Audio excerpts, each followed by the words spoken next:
நல்லதே நடக்கும்.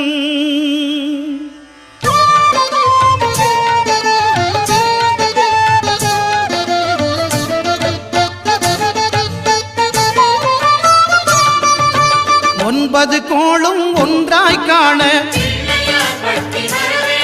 அங்கு கற்பகம் என்னும் கடவுளின் மெய்யில் ஒன்பது கோளும் ஒன்றாய் காண அங்கு கற்பகம் என்னும் கடவுளின் மெய்யில் சூரியன் முதலாய் 9 கிரகமும் பலவித குணங்களை கொண்டிருக்கும். எங்கள் கற்பக தருவில் அவை வரும்போது ஒன்றாய் சேர்ந்து பலனளிக்கும்.